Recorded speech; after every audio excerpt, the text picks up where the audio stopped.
मरना क्या है? इस शरीर का राग, ये जो शरीर में हम बैठ गया, मैं पुरुष मैं स्त्री, इसी से इसको छोड़ने में बड़ा कष्ट हो रहा है। यही राग जब अनुराग में बदल जाता है तो मरने से सब जग डरा, मेरो मन आनंद, कब मरी हो कब भेटी हो पूरन परमानंद। वो आनंद मस्ती आ जाती है, मृत्यु का भय नहीं रहता। जब अपने शरीर का राग नष्ट हो जाए तब ये बिना भजन के नहीं होगा। आज महाशिवरात्रि का पावन पर्व है महाराज जी। महाराज जी, महादेव जी का आपके जीवन में क्या भूमिका रहा है महाराज जी, पूरे जीवन में?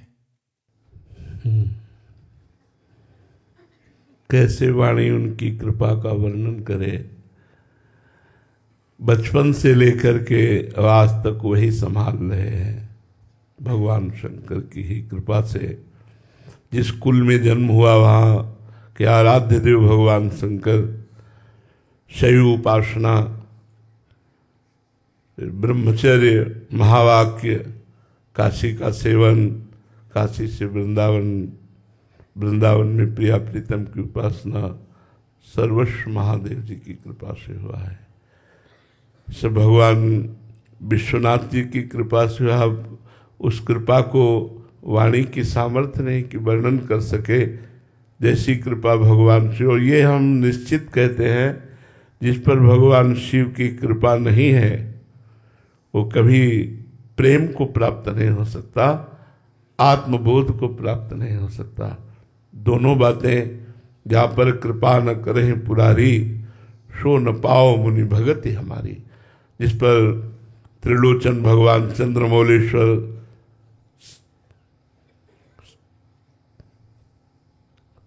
शिव जी की कृपा नहीं हो, भगवत प्रेम प्राप्त नहीं कर सकता।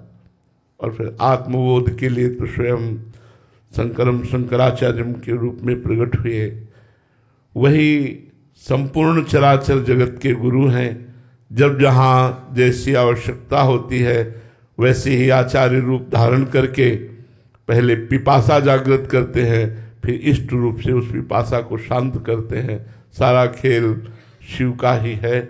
वही सर्वोपरि परम तत्व विविध रूपों में प्रकाशित हो रहे हैं। एक ही तत्व है, तत्व दो नहीं है, एक ही परम तत्व है। हाँ, रस का रसास्वादन कराने के लिए, जैसे एक ही दूध के बहुत प्रकार के मिष्ठान बनते हैं, उनका स्वाद अलग अलग रस विशेष हो जाता है, ऐसे ही एक ही परमात्म तत्व भगवान शिव अपने रसास्वादन का रसास्वाद कराने के लिए विविध रूप धारण किए हुए हैं। वही प्रिया प्रीतम है, वही सिया राम है, वही सर्वस्व है। उनके सिवा